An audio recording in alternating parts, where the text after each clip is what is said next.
Hey, welcome to Victory Monday, Tuesday. Look at all the people who came out to Sidecar Social. Isn't this great? We love it. And it's partly because it's Victory Tuesday, Monday. Everybody's in a good mood. And what a treat for you and for us, because tonight we're all going to get to know up close and personal Shavon Revel, Cowboys cornerback. So happy to see you in uniform finally. I know not nearly as happy as you were to be in uniform, but we're gonna get to know Shavon and find out what he's all about, and talk about the great outing last night in Las Vegas, and how many people actually say they had a great outing last night in Las Vegas. That doesn't always happen. Sometimes it does, nobody talks about it. But we're talking about this one. We're delighted to have all of you here on Tuesday. You found your way in on Tuesday. Good for you.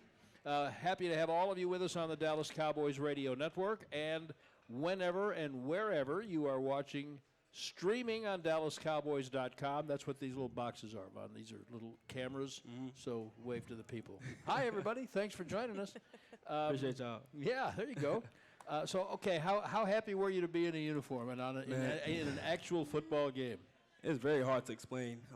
Well, we got an hour, so take your time and try.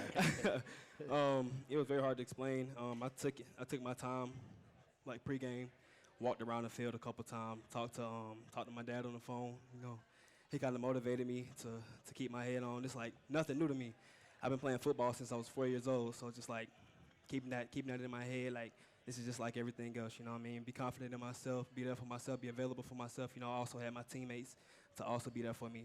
My coaching staff, Coach DA, Coach Flus, Coach Dre, Coach DT, all of them, you know, like mentally there for me to just to teach me the game. One thing. Go ahead. Sorry. One thing that the coaches that said that you're not forcing yourself to get back out there, rushing your process at all. Just kind of, how would you describe your entire rehab process and things like that? I mean, just taking it step by step, not really rushing it, you know. I mean, ain't nothing you can do about it. You don't want to rush anything. And you know, only you know your body. You know, maybe you look good that day. The next day you might be hurting. Maybe you don't want to look as bad. You know what I mean? So maybe you want to like, okay, next day I'm gonna go super hard. But nah, you gotta approach each day intentionally like you wanna get better. You know what I mean? And that's what I did. Each day I got better and better.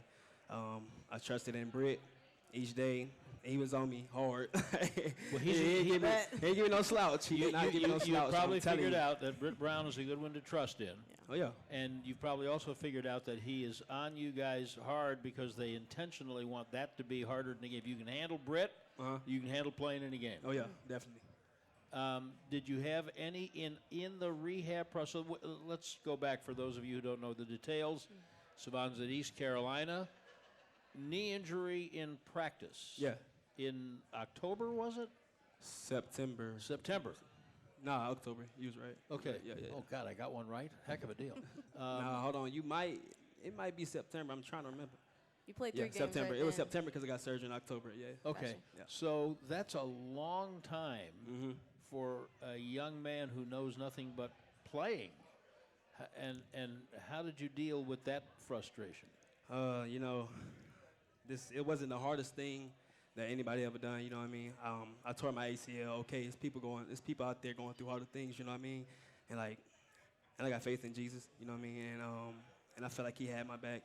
And just looking up to him, just trusted in the process, took it step by step, kept my head above the water, and brought along the path he carved for me, you know. And you know, my sister had died that year before, and that kind of pushed me to go harder too, because I know she fought so hard. So, and I get to see her like that.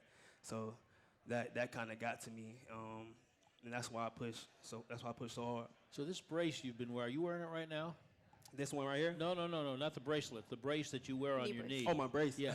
Do you have it on right now? Yes. Okay. So you have it on most of the time. Yeah. Hey folks, this is a big honking brace. Let me tell you. Do you do everything but sleep and shower in it pretty much? Say that one more time. Do you do everything but sleep and shower in it? You keep it on most of the day? Nah, of course I take it off, you know what I mean? I sleep, I take it off, you know what I mean? After that, I got to wake up. It feels like it's keeping me stable, though, you know what I mean? Until I get confident. I'm still trying to gain that confidence in it. So how long do they tell you to expect to be wearing it? I mean, I never asked them because I don't want to worry about it too much. You know, I'm trying to gain trust in it. You know what I mean? Trying to gain confidence, so I don't want to think negative about it. Do you feel like you trust your knee? Yeah, definitely feel like I trust my knee. 430 days. That was the last time you played in an actual game, right? Say that one more time. 430 days. That was the last time you played in a game. Before, of course, you played against the Raiders. You know what I did? They blessed us with that tablet because Yeah. I couldn't get into my own, so they blessed us with the iPad. They gave us to watch plays and stuff. Awesome. And you know they got Thundercloud on there, so when I got closer to approaching the time I have to play, I logged into like the Thundercloud into my college, and I watched my highlights, and I was like just reminding myself like who I am, reminding myself that okay, this is nothing new. You can approach the game like you've been approaching it. Ain't nothing wrong with what you're doing, you know, and just taking it to the next level and not overthinking everything. Was there a favorite highlight that you kind of went back to replay in your head or replay when you watched it? A favorite highlight, I would say, 50-yard interception return? yeah, App State, because you seen everything. You know, you seen the mistakes I made, and then you seen the mistakes I made up for the mistakes, and I fixed them. You know, Coach Jules helped me fix it. He talked to me about the details and where I need that line. You know, and I took it onto the field. They babied you last night, right? I mean, they weren't going to throw you out there for 70 plays or whatever. So you just kind of got spoon-fed a little, get your feet wet, right? How much more did your body tell you you could have done? You know, it wasn't more about my body. I didn't want to think about that. It was more about my mental and how I approach the game. You know, I don't want to approach the game thinking, okay, my knee going to start hurting. Nah, I got to go out there and be a dog, you know what I mean? Do what I do and do it at my best. I didn't want to think too much about it. So your body felt fine? Yes. And was your mind telling you, okay, I know they're only going to let me play, what was it, 19 snaps? 17. 17? Was your mind telling you, okay, I know I got a leash on me, but I could go more if they would let me? Definitely. I mean, I was ready. God forbid, but if one of the corners got hurt, I mean, I was ready to step up. You know what I mean? I was ready to step up. And I wanted the coaches know, like, I'm ready. Did you tell them that? Have you told them, hey, when y'all are ready? Yeah. Oh, yeah. I'll be ready. They could tell as soon as I approached the field, I was ready. This was your first time on the field. You got a chance to play alongside guys like Kalen Carson, DB as well. What was that experience like? Man, it was crazy because really me and Kalen Carson, we was close. We got close. We talked every day, and that's what we talked about, like being on the field together and being on the field with DB. You know, we call him Takeaway. Y'all know why we call him Takeaway. Be on the field with him, beside him, man. It's very exciting. You know, experiencing that on the field, boys, making errors, you know, and then making them back up, you know what I mean, and fixing them together, you know what I mean. And did you go back and take a look at, you know, obviously your tape? What stood out to you the way that you played in your amount of snaps yesterday? I felt like I played good. Yeah. You know, of course, there's little details I got to fix, you know, but overall, I think I did good. You played all three positions, right? Both outside and a little bit in the slot? Yeah. If they say, hey, we're going to put you wherever you want to be, where is that going to be? Anywhere. That's anywhere. I like it. You know what I mean? Yeah. I gotta approach it. You know what I mean? If he tell me to go to safety, I can't go into next week acting like, okay, I don't know the plays. Okay, let me study the plays. Let me get right to it. You know what I mean? Of course, it's not gonna be perfect because you know I just got there. But if I put my effort in, I'll be there. No, I understand all that, and I'm going to try this again. So we're going to say to you, okay, you're playing, as long as your body holds up, you're playing 35 snaps. And we're going to put you wherever you want to be. Left side, right side, travel with a guy, play in the slot, wherever you want, that's where we're putting you. Where are we putting you? Hey, I said do it not already. say, I do said it not already, say though. wherever you want me. I say, I stay on the outside, left or right, it don't matter. Left or right corner, whichever side I gotta pick. Okay, now we're getting somewhere. All right. So last night in the broadcast, talking about, I think there were 6 of you who, between injuries and Logan Wilson and Quinnen Williams, were playing together like you hadn't played at all. Demo hadn't played at all this year, and Hooker was back after, and I can't remember who the 6th one was. But say it again. Donovan Wilson. Donovan also Wilson. back. There was like six of you. Yep. I called you the six horsemen of the apocalypse. You were going to come in and transform the defense. I'm not sure you didn't. But when you look back at the varying effects that the six of you had and how that you've been watching the defense every week, and I'm curious to know what you think about how it felt different or looked different with you six in there Did it look different? than it had been for the last few weeks. Oh I mean, Quinnen Williams makes a difference. yeah, definitely. So, I think the six of you make a difference. I just want to know how it felt like and looked like from your point of view. From my point of view, I felt like all six of us, we approached the game. I feel like we approached the game like everybody else, and we all stayed in tune. You know what I mean? Just because we got everybody back, you know what I mean? I don't want to make it feel like we got the team much better. You know what I mean? It's still little details we got to fix. You know what I mean?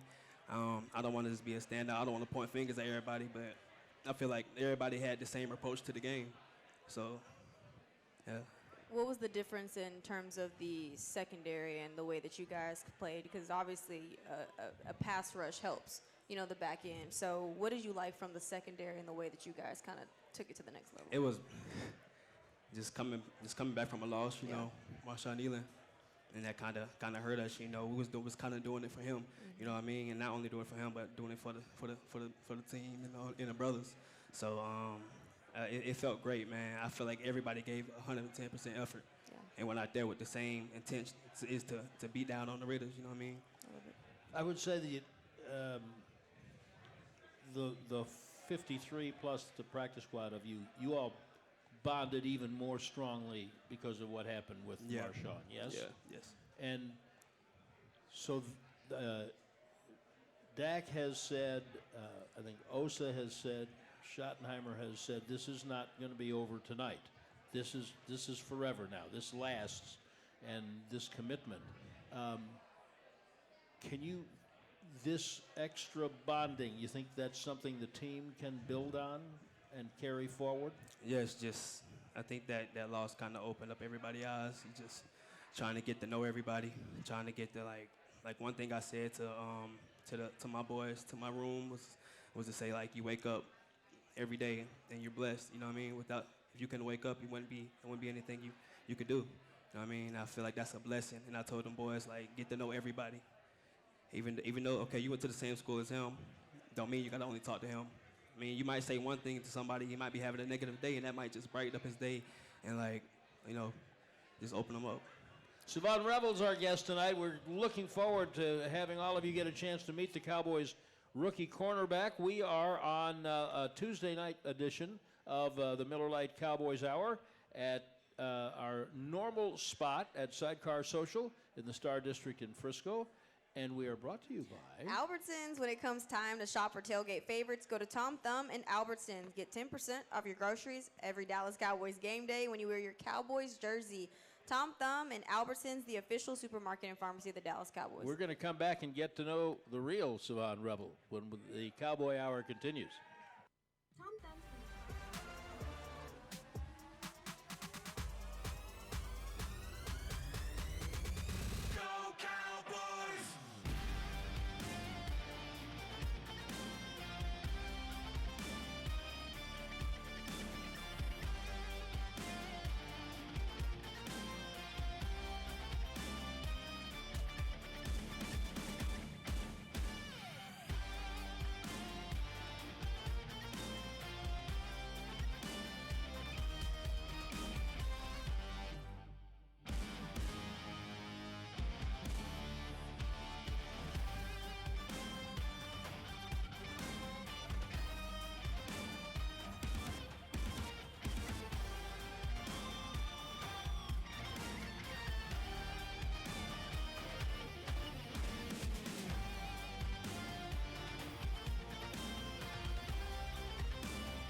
to the Miller Lite Cowboys Hour, supported by Albertsons. And welcome back to Sidecar Social of the Star District in Frisco on the Miller Lite Cowboys Hour. I'm Brad Sham with Nicole Hutchison. Our special guest, Cowboys rookie cornerback Shavon Revel, made his debut last night, professional debut, and acquitted himself well. And now you're hungry for more, right? Hell yeah. All right. Let's talk a little bit about your journey so people know how you got here. Winston-Salem is home, Yeah. right? Winston-Salem, North Carolina. Yeah. And from Winston-Salem, you went to community college for Community 2 years? College, Lewisburg, yeah. And did you have big school offers, or why did you choose to go the community college route to begin with? Now, that didn't. was right before COVID, right? Right before COVID. Yeah. Yeah. It really wasn't a choice. I mean, I had interests. I didn't have offers. You know, I didn't know the difference because at that time, you know, I'm just trying to play football. Back in 9th grade, you know, I started off slow. 9th, 10th grade, I started off slow. GPA was real low. You know, tried to pick it up 11th and 12th grade year. Wasn't able to pick it up. You know, and I feel like I was still there for myself. I still was reaching for hope. You know, so I stayed home, got a little Amazon job. Stayed working out in my dad's man cave. If I was at my mom's house, I'm working out in her backyard. You know, I had little videos. You know what I mean? Just not losing hope. Just continue putting that work. My dad, he called me one day. He was like, "Hey, Lewisburg want to offer you." And you know, I'm not knowing what Lewisburg is. So he told me it's a JUCO. You know, I ain't know too much about a JUCO. So he said it's a small community college, and I was like, I'm looking at it like Alabama, because you know it's another opportunity for me to get back on that field, you know, and showcase my talent. And not only that, you know, I had free access to a gym, to a field, to a whole, you know, everything. You know what I mean? I took the opportunity and went after my goals. You know what I mean? And I approached each day like I wanted to, you know. And I'm learning from my mistakes. 9th and 10th grade year, you know, I got my GPA up once I got to Lewisburg. Just learning from my mistakes. And that's really how I got to Lewisburg. I remember that was a big part of your story was, you know, working day in and day out at Amazon and still finding time to work out to make sure you got to Lewisburg. What were those days like for you? I'll say it was tough. You know what I mean? I was tired. You know what I mean? I ain't want to go.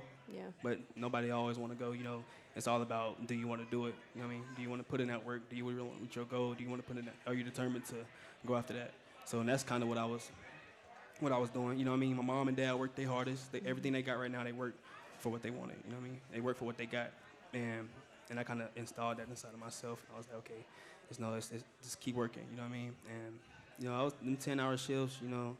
Yeah, I got little naps in, you know what I mean? But Had to. It's all I got little naps in. It wasn't too much, but at the end of the day, my mind stayed running. You know, I got to get better every day, and that's one of my goals. So you worked 10-hour shifts and then worked out and then did it all over again? Yeah. Every day? Yeah, every day. Now, from what I hear about Amazon, you better not get caught taking one of them little naps. Is that right? Nah, you ain't gonna see me. Okay, good. Yeah, All right. If you could have gone to any Division I school at that point, would you have had a favorite? That's a good question. Was staying I never home, thought about it like that. Was staying home important, like close to, because there's a lot of great schools around Winston-Salem. Yeah, definitely, but nah, I want to stay home. I want to experience something else. Okay, you know what I mean? good. But you weren't you just mentioned really wasn't Alabama. Were you thinking about, right, let me go play I mean, me and my dad, that was me and my dad's favorite college team. Alabama? Yeah, Alabama. So, of course, it probably would have been, I wouldn't say it would have been a dream, but I think it would have been an opportunity. You know what I mean? I didn't think too much of it. And whatever D1 school gave me the best opportunity, I was going to go there. So now we're done at Lewisburg, but now we're in COVID, Yep. right? Yep. And so how did you hook up with East Carolina? You know, I spent 2 semesters at ECU. I mean, not ECU, but at Lewisburg. At Lewisburg, spent 2 semesters there. And I think winter break, I was working at Amazon. You know what I mean? We seen this prospect camp, I think in February. No, was it May? I think it was in May.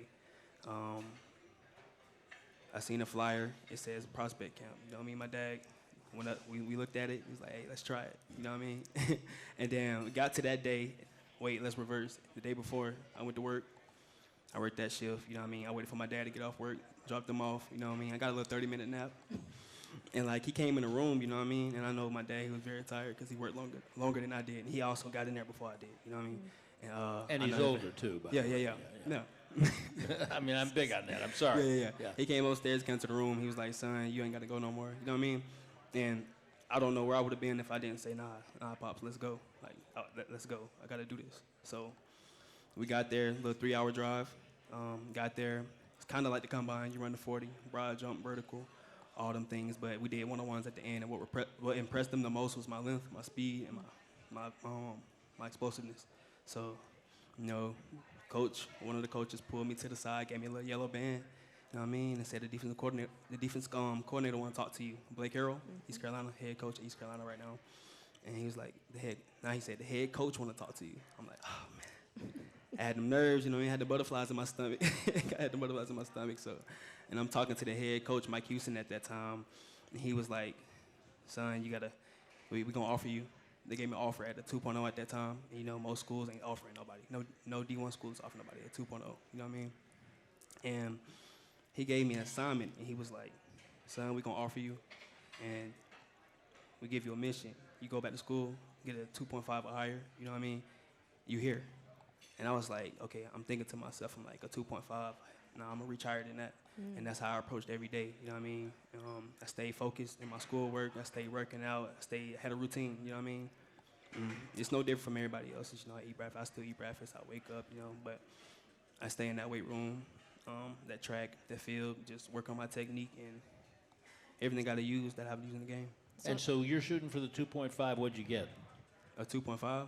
I got I think a 2.8. Yeah, that's what I'm talking about. That's what I'm talking Nice about. little bit. See, that's the when you told me that your dad said, son, you don't. Yeah. Your dad was hurting seeing what you were doing yourself. I'm speaking to you as a dad now, and I know that when you said no, Pops, we're going, that just filled his heart. Yeah.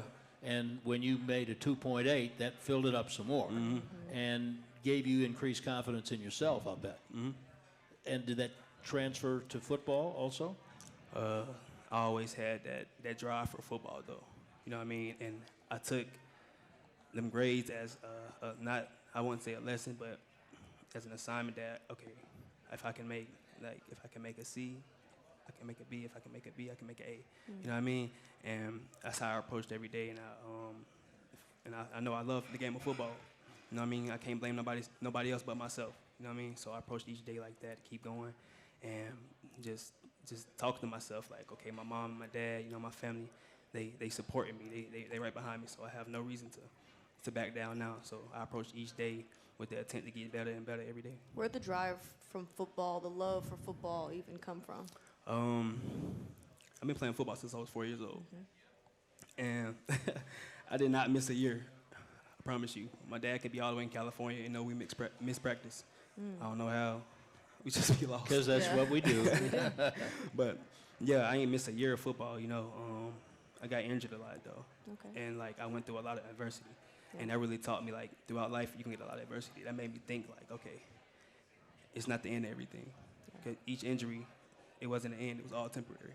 Yeah. And I got back on that field and just trusting in the process and trusting in that path that God gave me and my family and supporting us to get through everything. And you get to East Carolina, first year, 2021, you get injured. 2022. 2022, you get injured. Yeah, I broke my hand. How are you dealing with all of that?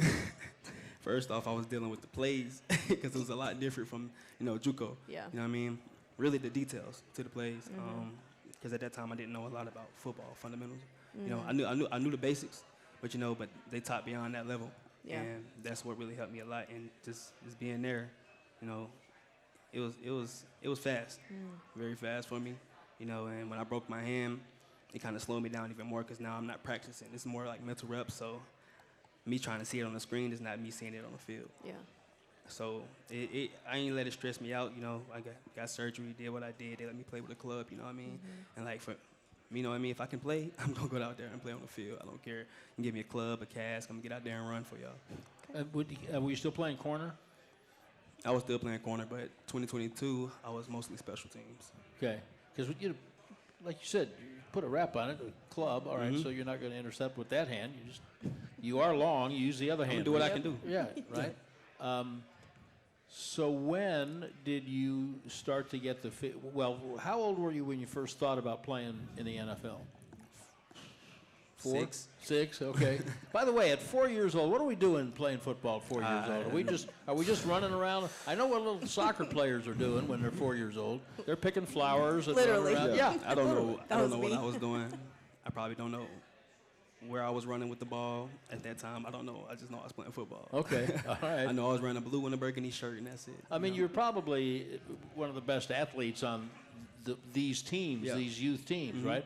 So what were you, a quarterback, running back? I played at that time. Yeah, growing up, I was a a little running kid. back, running back, running back and quarterback. Yeah, for the most part. Both. Yeah. And did you think, as you started to get older in school, did you think that's what you would be? Yes. And when did that change? I say after my senior midget. How old is senior midget? That's I think I don't know the exact age. Not really, but it's right before you hit high school. You know. Okay, what I mean? okay. So Like 12? about 8th grade. Eighth I grade? think about 8th Yeah, grade. So okay. it's like 14, Yeah, 13, 14. something like that. So because my dad was very intentional about this, and like he didn't care about nothing. He was gonna make us play football. You know what I mean? He got us on that field, and he put in that work. You know what I mean? Yeah. And I was like, okay. And I know how much he loved football because that's all we watched. That's all we played. NCAA, Madden. That's all we watched. You know what I mean? He had one time he had me, my little brother Shamar, my older brother here, a year older than me, Shaheen, Okay. circled around him, and it was a picture of us looking at one screen and watching football. It's probably Deion Sanders. I don't know. He was obsessed with him, but he always loved me being a cornerback. Yeah. But yeah. Sounds like Pops was, along for the ride, for the long haul, obviously. Talk about what that meant for you, obviously battling injuries. I know in high school you also battled injuries, got into a car accident as well. And even you just mentioned you broke your hand. What has your father meant to you throughout your entire journey? He always taught us to go out, approach each day like the world is against you.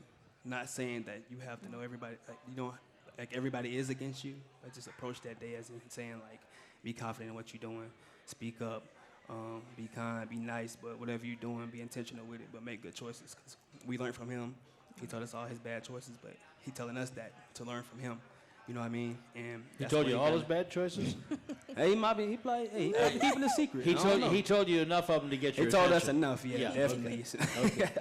You know what I mean? And, and he always Again, I'm a dad. I understand what you're talking about. effort. You know what I mean? That's all we had to show him. He was all about effort. You know what I mean? All right, And we're going to get you to East Carolina here in just a minute. Okay. But we're going to need to take one more break first. Okay. Who else is Gotcha. making our being here possible tonight, Nicole? Got you covered. Lucchese, stand tall while you're tailgating or cheering in the stands with the Dallas Cowboys collection by Lucchese. Shop the collection today at Lucchese's 6 DFW locations or online at lucchese.com. Lucchese, the official boot of the Dallas Cowboys and the Dallas Cowboys cheerleaders. And we are with Shavon Revel on the Miller Lite Cowboys Hour, and we'll be right back to Sidecar Social.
Back to the Miller Lite Cowboys Hour, supported by Albertsons. It's Victory Tuesday, Monday, whatever the hell day it is. We're on the Miller Lite Cowboys Hour. Thank you very much for being with us. I'm Brad Sham with Nicole Hutchison and Shavon Revel, the Cowboys cornerback. We're going to get you to East Carolina in a minute. We are setting up Savon's life so you have an understanding of who you're cheering for. By the way, number 34, is that good with you? Mm-hmm. You find? That's cool. Did you ask for it? It's or cool. It don't matter. Okay. It don't. You're going to ball in whatever number. Okay, why do I think you'd rather wear 21? Why do you think that? Yeah. Probably because I used to watch Deion Sanders. Yeah, that's it. There you go, yeah. But Carson's got that right now. Yeah. Okay. All right, so we're in high school, Mm-hmm. and now you're a cornerback? Or have you been moved to corner yet, or are you still high a school? I don't know. For some reason, my dad wanted me to play quarterback. quarterback for some reason? For some reason, Can't even imagine what reason that might be. I played quarterback that season. Of course, I didn't. Do. Now, what offense are you running? A veer? You running? I mean, I don't know. I promise you. Maybe that's why you're not a quarterback. Exactly. But it has to be something that puts your athleticism in. You're not a drop back passer. You're an athlete. You got to use those legs, that speed. And it's crazy. I played cornerback my whole life up to high school. My freshman year, my sophomore year. My sophomore year, I transitioned my half the season. So I played to play corner. That quarterback won for me. I'm not gonna lie to you. I'm not gonna lie to you. What did you like about the cornerback position? The corner, it was, I like challenging myself. And that's one of the biggest challenges on the field is cornerback. You're going against the fastest, the best wide receivers on the team. So I don't think any challenge can be bigger than that. So when you're looking at Philadelphia's receivers coming in here Sunday, that's fine with you. You're looking forward to some of that. Definitely. What? Okay, they're going to watch tape of you. Most of these teams, you're a third-round pick here, and we'll get to that part of it also. But they know. But if you're telling, if you are suddenly on a Zoom with Devontae Smith and A.J. Brown and their wide receivers, and there's a moderator on the call, and he says, Von, these guys don't know you. Tell them what you bring. Tell them what they're in for when they're trying to beat you on Sunday, and you're going to say, hey, y'all looking for a monster. Downhill, I'm coming for you. That's all I can. For real. Press man corner, you Press man driving, corner. yeah. Know You what I like mean? to stay They sticky don't in gotta know all coverage. that. They're going to find out that day. okay, you don't want to tell them too much. All right, let's get Keep you it back. simple. Keep it simple. Okay, very good. All right, so now you're a corner, and so by the time you go from junior college to East Carolina, you're a corner. How did the East Carolina experience sit with you? Did you wish by that point that you were at a bigger school? Were you happy to be at East Carolina? Yeah, I was happy to be there. I mean, they gave Happy me, to be a Pirate? Yeah, I mean, they gave me my first opportunity, and they trusted in the process. So, and I stayed loyal to them. They stayed loyal to me. So, it was very, very, very exciting. What did you get better at in football terms in the time you spent at East Carolina? A lot of details. You know what I mean? Alignments, dividers, all them things all that was new to me. You know what I mean? And because I played press man almost my whole life, so all I knew was press man. You know what I mean? And my dad he helped. You know what I mean? But watching other players can do but so much when you're not on the field. Because I watch Deion Sanders a lot. I watch a lot of other DBs a lot. And it wasn't really that hard for me.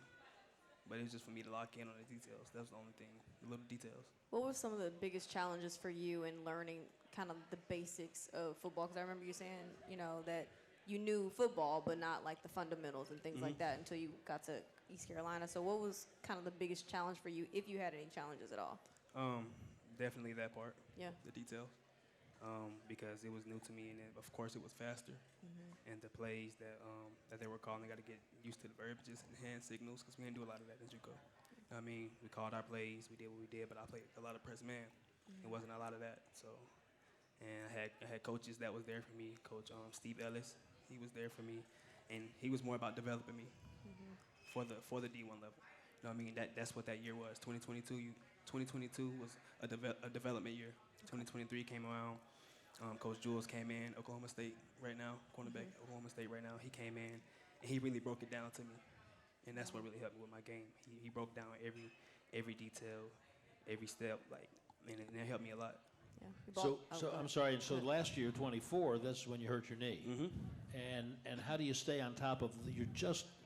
You're just developing a mastery of the fine points. It's because it's not just great athlete against great athlete anymore. Now you got to play technique and nuances of different coverages.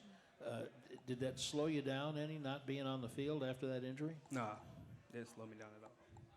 Why do you think? You know, I feel like it gave me I had the intent to I ain't really think too much of it. I ain't want to overthink. You know what I mean? And when I did touch the field, I told you, this ain't nothing new to me. You know, I've been playing football my whole life. This is nothing new to me. So, Same thing as 4 years old. same years at 4 years old, 7, 13, 12, 18. It don't matter. I feel like football is the same, and I feel like if I approach I approach the game, you know what I mean, and attempt to do my best. You know what I mean? I overthink about, okay, don't make no mistakes. You don't want to think that approaching the game. You want to just play clear, play football, play free. You had the chance to actually leave East Carolina, and obviously, you know, I know they were your only offer. But aside from that, what made you feel that or believe that they could get you ready for the NFL level? I stayed. You know, I said they was loyal to me. Yeah. And you know, that NIL came out. You know, I'm not one. Yeah. I play I love the game of football. You know, of course, a lot of them big schools. I don't want to state none of the schools, but a lot of them big schools offer me a lot of money, and it was like I started thinking about my mom, my dad. You know, them working their way up. You know what I mean? They never had the silver spoon, nothing fed to them. So I was like, okay, I can prove to people that I can make it from this school, from what they so-called a small school, and approaching each day like I want it, like I want to get better. Yeah. And I stayed there because, you know, NIL money, you know, it's cool. You know. 350,000, You gonna get paid, but 500,000, money yeah. come with football. You know what I mean? I wanted to prove to the coaches and prove to them that I love the game of football. So. Had you not been injured, would you have been higher than a third-round pick? Oh, definitely. How much higher? I definitely say first round.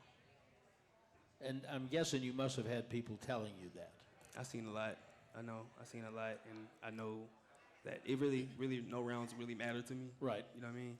And just know I just how I approach my practice, how I approach my game day, how I approach everyday film, the field. You know what I mean? They seen the effort. They seen me pursuing to that ball. They seen me jumping that pile. You know what I mean? So like just staying in tune with that. You know, I really wasn't listening to the noise. You know, you know I got a dad, so he gonna tell me. You know, so I was listening to that.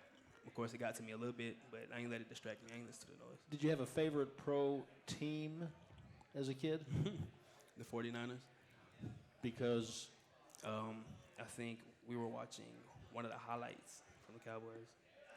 We played the Cowboys, and my favorite color was red. It's a crazy reason. So I don't be want to tell people this. No, that's but fine. my favorite color was red. So Yeah. I'm like, oh, I like the 49ers. I like the 49ers. So my dad used to give me 49er jerseys and everything. So I'm like, that was my team. Okay. How did you feel when Dallas picked you? Oh, I was excited. Suddenly it's blue. Now your favorite color is blue. I was excited just because based off I came on a visit here and like how the coaches approached me, and I felt the atmosphere. It's like, okay, I already feel like I'm here. I feel like I'm at home. You know what I mean? How the coaches broke down the plays. You know how they do this and that. Just making it feel like home. And I was like, okay, oh yeah, I wouldn't mind being here. I'll be in Texas. Okay, well, here you are. And we're very happy about it. Shavon Revel, the Cowboys cornerback, made his debut last night. There's so much. The whole thing is yet to come. The whole show is yet to come. And we'll be back with more when we return on the Miller Lite Cowboys Hour.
Back to the Miller Lite Cowboys Hour, supported by Albertsons.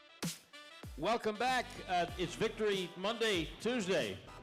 Wednesday, It Thursday. still we is. celebrate every Come day. on, it still is Victory Monday. Did you see the game? Did you hear the game last night, for crying out loud? I'm Brad Sham with Nicole Hutchison and Shavon Revel, the Cowboys cornerback. Hey, how many different ways before people get to know you do you hear your name pronounced?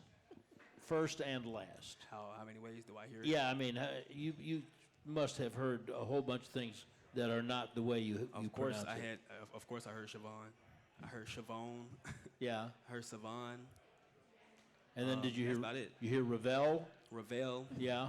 Revel. Revel. I swear. That's Revel. new. Revel.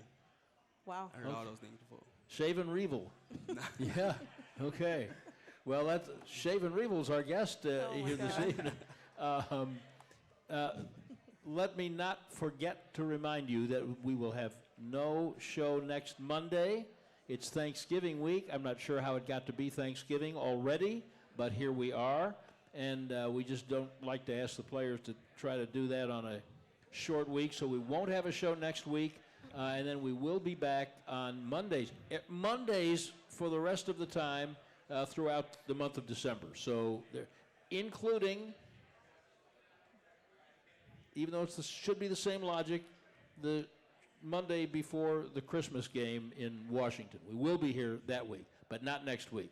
Okay, Von, this is the part of the show where we invite questions from our studio audience. This is a studio. Okay. And so look out. You are about to be grilled within an inch of your young life. Okay, go ahead. Hello, good evening. My name is Rambo. What's up, man? What's up, Rambo? Why they So call you you- Rambo? Excuse me? Why they call you Rambo? Why they call me Rambo? Because I got a six-pack under this 12-pack. All right. You are the first one who has asked him that. Thank you very much. So I have a question. You were mentioning that you enjoyed watching the 49ers. That was your team. Did you ever try to pick up any tips and tricks from maybe Deion Sanders? Oh, yeah, of course. My dad sat me in the living room for almost 3 hours. I won't say every day, but like twice a week, 3 hours of watching Deion Sanders. And all I knew is he was fast and explosive. But, I was young at that time, so not really knowing all the details of the alignments and everything, but just knowing how hard he worked, his effort, his dedication to what he want to approach and how he want to succeed. So just watching that, in the background music kind of made it a little hype too. So Hey, have you ever met him, Deion? You ever met I Deion? never met Deion. Did Colorado try to get you out there? No. Wow.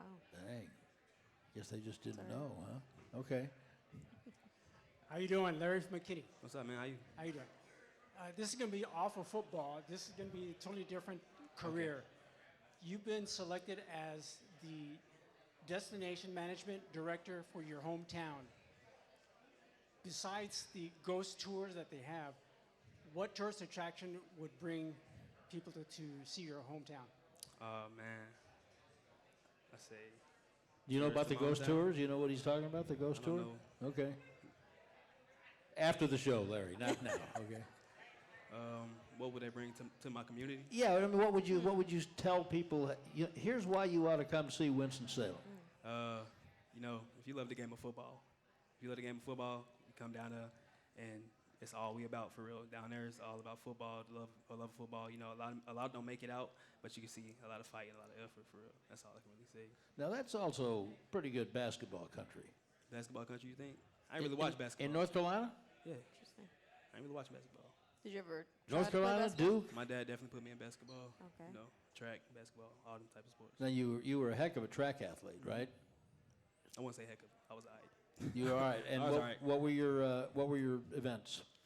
I ran the 400, 4x4, 4x2. I was not good at the 100. I did do the 200 too. High jump, long jump. That's about High it. jump. High jump. What was your fastest time in the 400 that you remember? I think of 50 or 51. That's pretty fast. Now, the high jump At is my age, they was running like 45. the high jump is crazy. Did you have what method did you learn for clearing the bar? Front I roll, or really- the Fosbury flop, or what? I wasn't really good at high jump, to be honest with you. I think they just seen my length. You know, I'm not gonna say no. I'm gonna go out there and try it. But I wasn't really good. You know, I had bad knees too, so Okay. that kind of got in the way. Oh yeah, that'll do it. And basketball? Did you play any basketball? I played AAU basketball. I think for the Wisconsin Mavericks, something like that. You know, just still didn't know too much about basketball, but we tried it. My dad wanted us to stay active. He didn't want us, around outside. You know what I mean? So we stayed active. He kept us in sports and stuff. So we did play basketball for, I say, a couple years, 2-3 years. Played basketball. I really didn't like it because, it wasn't aggressive. Can't hit nobody. You hit him with a pinky, it's a foul. I don't know. I don't want to do all that. I want to make some contact. I want to back my bad talk back. How tall were you when you were playing basketball? I was like 5'9", 5'8". I was young. Yeah. Okay. So that's big enough. That's big enough to go down in the low post and bang some people around. Yeah, I actually made the team my sophomore year, but then I got in that car wreck that same day. I made the team. Same day. Wow. Same day. Okay. Well, that's a message from God. No, you're a football player, Vaughn. Yeah, definitely. Right. Definitely. So the physical part, are you a trash talker on the field? Nah, I'm a humble guy. You know what I mean? But I'm gonna let them know what they dealing with. I'm not one of them guys you can push around. What do you do when you encounter a trash talking receiver? What I gotta do?